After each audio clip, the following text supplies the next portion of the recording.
Fabricio Mejía Madrid. Videocolumna. En Aristegui Noticias.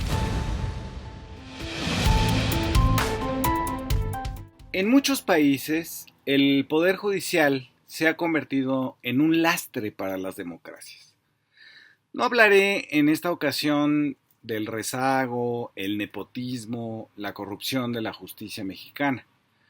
Solo daré los datos conocidos por todos. De cada 10 presos, 4 están ahí sin sentencia. La mitad de los empleados de justicia tienen 2 parientes en el mismo circuito y 24% tienen 4. La Suprema Corte descongeló las cuentas de García Luna y Cárdenas Palomino, además de que un juez, Ventura Ramos, en Tamaulipas, exoneró a 120 acusados de la desaparición de los 43 de Ayotzinapa. Es por eso que 36 millones de ciudadanos decidimos darle la mayoría calificada a la coalición de 3 partidos que propusieron empezar a reformar el Poder Judicial. Pero quiero referirme hoy al caso de los Estados Unidos. Allá también el presidente Biden ha planteado la necesidad de reformar el Poder Judicial, habida cuenta de que en él ha privado el conservadurismo ideológico, cuando no las viles creencias religiosas. Así, en 2022, la Suprema Corte invalidó el derecho al aborto en todo el país. Una conquista de las mujeres norteamericanas desde 1973. Nada justificaba ese cambio, salvo la ideología conservadora de los jueces trumpistas. El aborto seguía siendo un asunto de salud pública que afecta a millones de mujeres, la mayoría ya con hijos, que requieren esta intervención médica por razones que solo ellas pueden decidir. La decisión contra la famosa ley Roe le liberó las manos a los estados y con ello aumenta el espacio para que la extrema derecha atente contra los derechos de las mujeres. La Suprema Corte, que tiene 3 jueces designados por Donald Trump, Neil Gorsuch, Brett Kavanaugh y Amy Coney Barrett, tiene tan solo un 35% de aprobación ante el público estadounidense. Sus magistrados están ahí de por vida. No tienen un límite de edad y se mueren literalmente en la silla.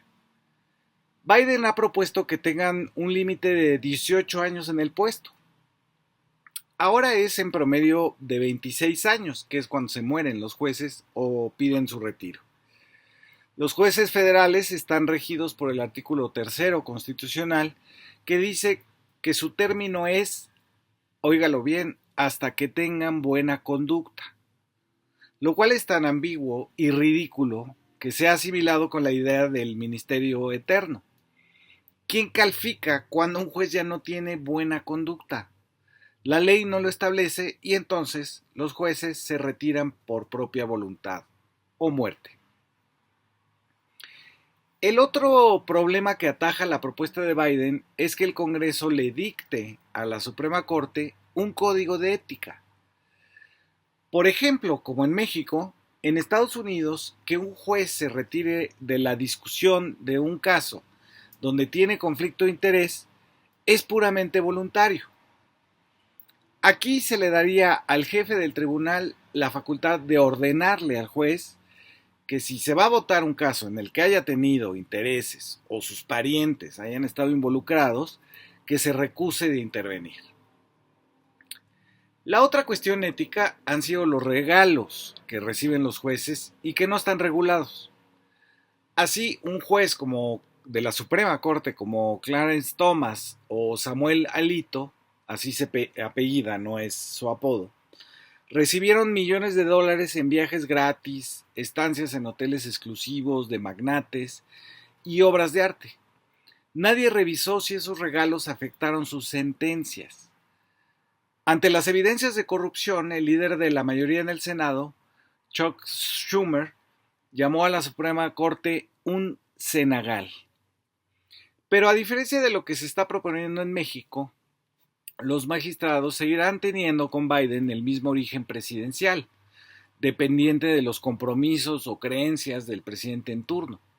Cada vez que un presidente tiene mayoría en el Congreso, designa magistrados y así afecta las decisiones supuestamente tan técnicas de las que solo conocen los doctores en derecho.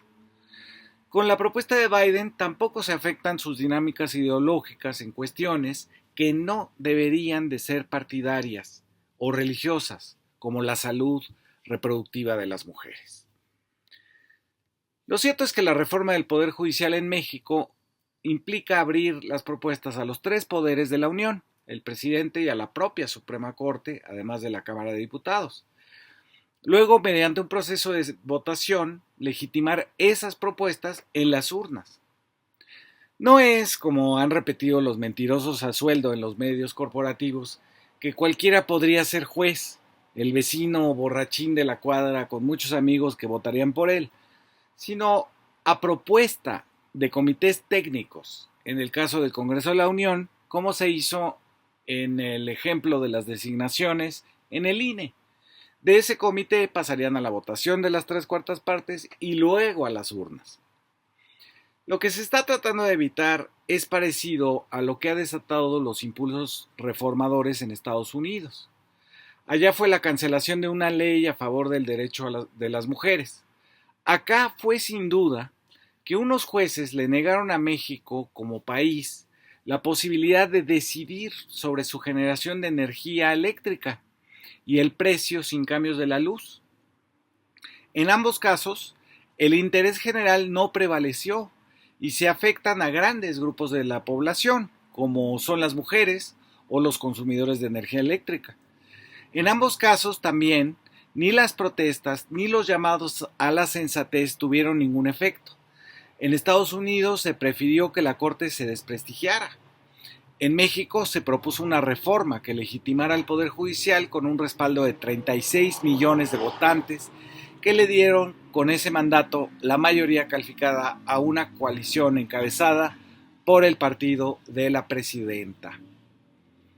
Tanto Estados Unidos como México tienen el problema del conflicto de interés y los sobornos para tomar ciertas decisiones. Algunas de ellas afectan a las víctimas, como en el caso de los que han liberado narcotraficantes asesinos, violadores sexuales, pederastas y funcionarios corruptos. Pero también han emitido fallos que lesionan a la mitad o más de la población, como en el caso del aborto en Estados Unidos, o favorecen a las empresas extranjeras de energía eléctrica, como cuando el Estado tiene en México la capacidad de operarla y a bajo costo para los consumidores. Ambas fueron decisiones de orden religioso. Una provida. Aquí el juez Gómez Fierro pensó que la libre competencia era un derecho humano aplicable a todos, sin diferenciar que hay servicios que los brinda el Estado, porque es el único actor social sin fines de lucro.